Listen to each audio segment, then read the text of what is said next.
সিলেট হবিগঞ্জে এনসিপির নেতাকর্মীদের উপরে নৃশংস ভয়াবহ হত্যা করার উদ্দেশ্যে হামলা চালিয়েছে বিএনপি, ছাত্রদল, যুবদল, বিএনপির অঙ্গ সংগঠন। কেন তারা এই হামলাটা চালিয়েছে, কি কারণে তারা হামলাটা চালিয়েছে, এই হামলার সাথে কারা জড়িত, এই হামলার পিছনে কারা মদতদাতা, এটা বিশ্লেষণ করার আগে আমি আপনাদেরকে ছোট্ট দুইটা ভিডিও ক্লিপ দেখাবো।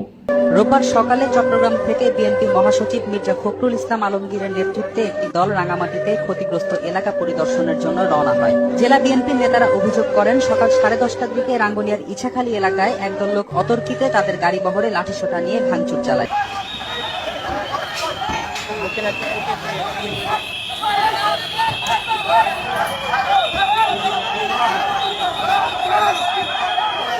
আমরা দুইটা ভিডিও ক্লিপ দেখলাম। প্রথম ক্লিপটা হলো যখন আওয়ামী লীগ সরকার ছিল তখনকার ভিডিও। তখন বিএনপির নেতাকর্মীরা তারা যে কোনো সভা সমাবেশে গেলে, যে কোনো জেলা উপজেলা বিভাগ যে কোনো জায়গাতেই মানববন্ধনের মতো কার্যক্রম পরিচালনা করতে গেলে, মানববন্ধন করতে গেলে ওখানেও বিএনপির নেতাকর্মীদের উপরে আওয়ামী লীগ নৃশংস ভয়াবহ হামলা চালাতো।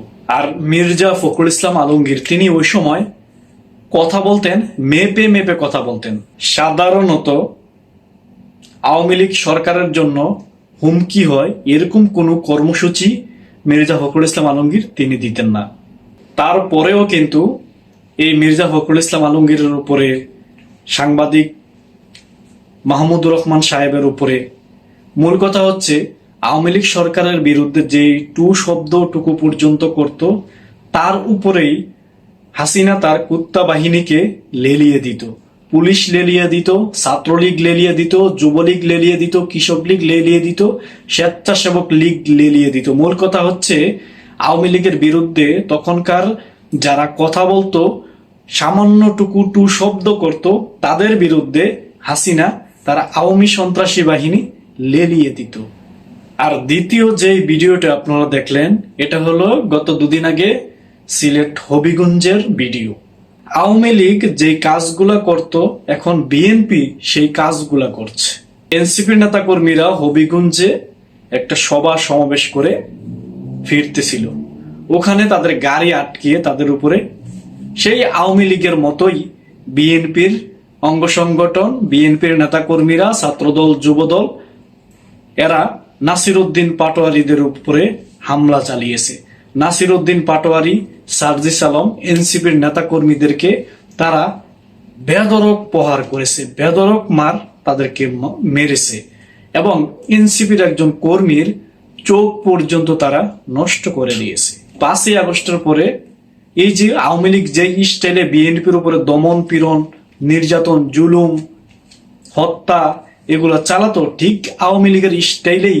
সহজ কথা হচ্ছে গত 17 বছর আওয়ামী লীগ বিএনপির উপরে যেই হামলাগুলো চালাইছে, যেই নৃশংস হামলা চালিয়েছে, সেই স্টাইলেই বিএনপি এখন বিএনপির বিরুদ্ধে যারা কথা বলে তাদের উপরে তারা এভাবেই হামলা চালাচ্ছে। এনসিপির নেতাকর্মীরা যেখানেই তারা সভা সমাবেশ করছে, ওখানেই গিয়েই এনসিপির নেতাকর্মীদের উপরে বিএনপির এই সন্ত্রাসী, বিএনপির এই কুকুরেরা তাদের উপরে হামলা চালাচ্ছে। মানে তফাৎ কি আছে কোনো? এক সময় তারা মজলুম ছিল, আওয়ামী লীগের দ্বারা জুলুমের শিকার হয়েছে, এখন তারা ক্ষমতায় এসে তারাও সে আওয়ামী লীগের মতোই জালিমে পরিণত হয়েছে।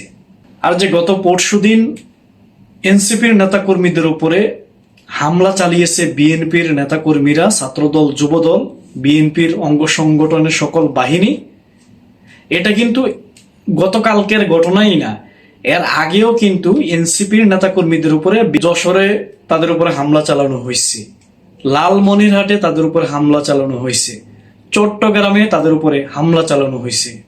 আপনি দেখাতে পারবেন না এমন কোনো জেলা নাই যেখানে এনসিপির নেতাকর্মীরা গিয়েছে ওখানে তাদের উপরে হামলা বিএনপি চালায় নাই।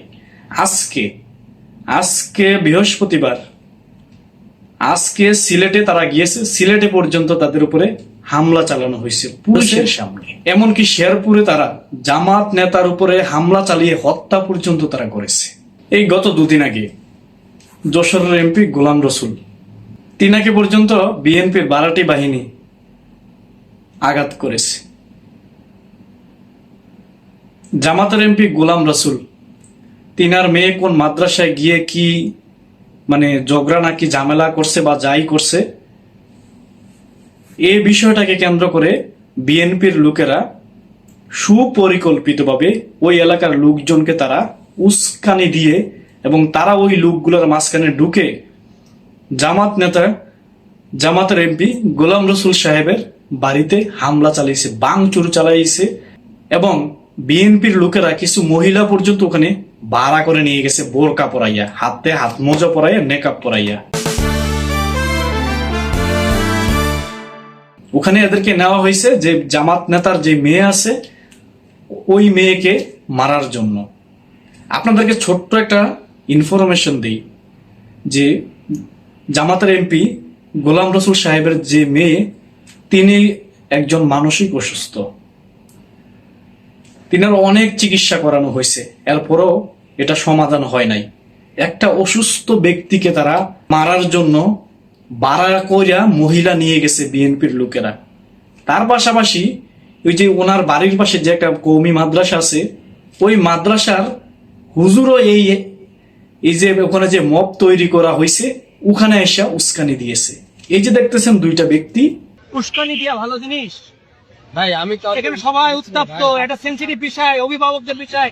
আপনি শুনেছেন জি, আপনি একটা শোনা কথা বক্তব্য দিয়েছিলেন মিডিয়ায় না। আমি যে প্রশ্নটা আপনাকে বললাম যে আপনি যে বললেন যে এমপি সাহেব আজান শুনলে বিরক্ত হয়, এটা তার এটা আপনি কিভাবে জেনেছেন? এটা তার এলাকাবাসী এলাকাবাসী বলবে এরকম একটা সেন্সিটিভ বিষয় আপনি হুজুর মানুষ মাথায় দিয়ে এখানে বললেন। এরা ওখানে এসে উস্কানি দিচ্ছে। কি উস্কানিছে জানেন? আজান দিলেও নাকি জামাত নেতার সমস্যা হয়।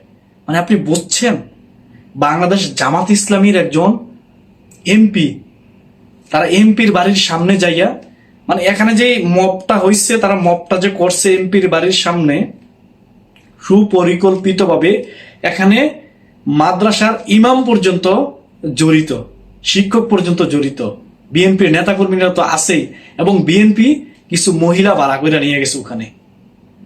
তো তারা এই মবটা তৈরি করলো।